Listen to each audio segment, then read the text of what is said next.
Bienvenue à tous! On est très contente de vous retrouver aujourd'hui pour une première vidéo organisation. La rentrée approche vraiment, là ça y est, on est dans la dernière ligne droite et du coup ça va demander une nouvelle organisation avec les plannings de tout le monde. Du coup on s'est dit qu'on allait vous présenter un petit peu nos tips au niveau organisation.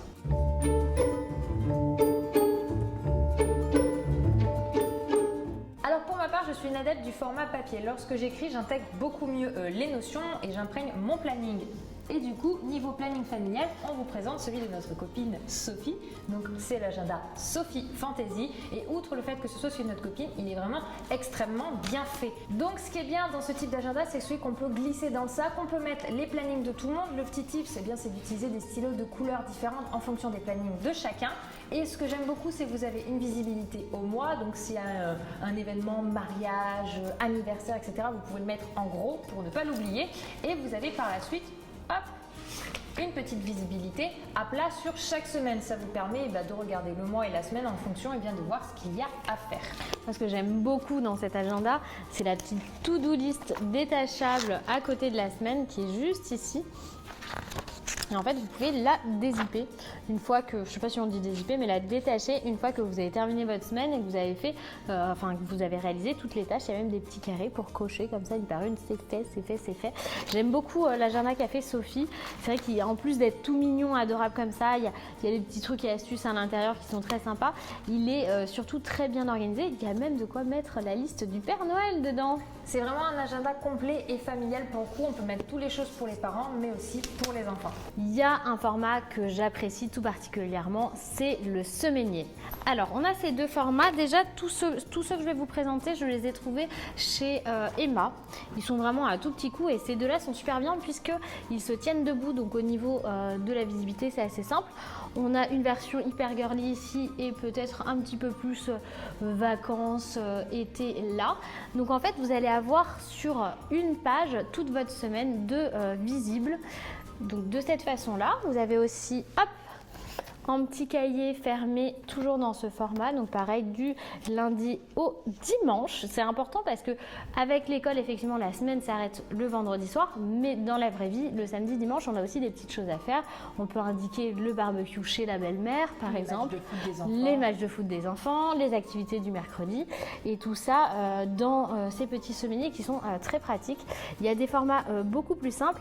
Ça, c'est un petit carnet à la journée, voilà, c'est pour faire vos to-do list. Aujourd'hui, demain, la to-do list. Et donc, ça vous permet d'avoir ça à côté de votre semainier, par exemple, pour pouvoir mettre en exergue les petites urgences et tout ça, si vous avez en rajouter des petites notes en plus. C'est quand on est maman...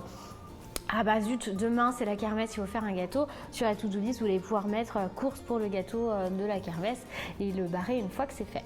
Cette forme de semainier, c'est très pratique pour les plus grands et tout simplement les enfants qui savent lire.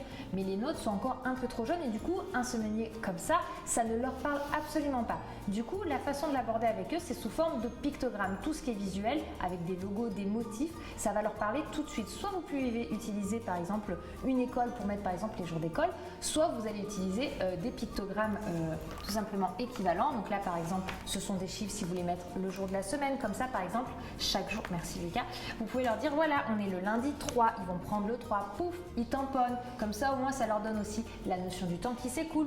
Vous pouvez par exemple utiliser des petits tampons. Là vous avez dans le lot une petite note de musique par exemple, on le met sur le mercredi et ça veut dire que c'est la journée d'activité. On va aller à l'activité musique, équitation, vélo, danse, tout ce que vous voulez en fonction d'activités parascolaires que peut faire votre enfant. Vous pouvez utiliser le motif fleur par exemple que vous allez tamponner le samedi ou faire tamponner à votre enfant qui correspond à la sortie pique-nique. Voilà, vous avez plein de petits tampons comme ça que vous pouvez trouver. Toi tu les as trouvés ceux-là chez Emma, vous pouvez trouver sur internet comme d'habitude, vous aurez des liens en barre d'infos. Voilà, ça permet à l'enfant de comprendre et d'avoir une visibilité lui aussi dans le temps et au moins par exemple si un truc trop chouette le dimanche, il va hâte de savoir que ça passe.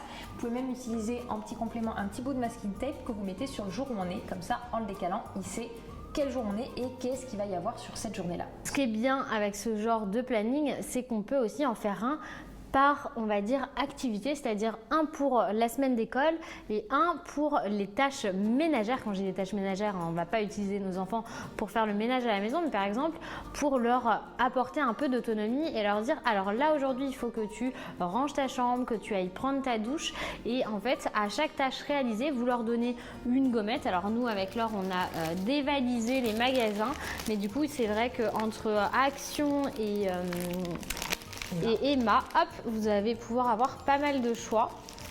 Et du coup, leur laisser le choix de mettre une gommette par activité en disant c'est bon maman, j'ai rangé ma chambre, c'est bon maman, je me suis brossé les dents. Et l'enfant va venir mettre sur son petit calendrier à lui, en fait, sa gommette qui va correspondre à son action et du coup va pouvoir créer des habitudes. Je vous rappelle qu'il faut 21 jours pour créer une habitude, que ce soit chez l'enfant ou chez l'adulte.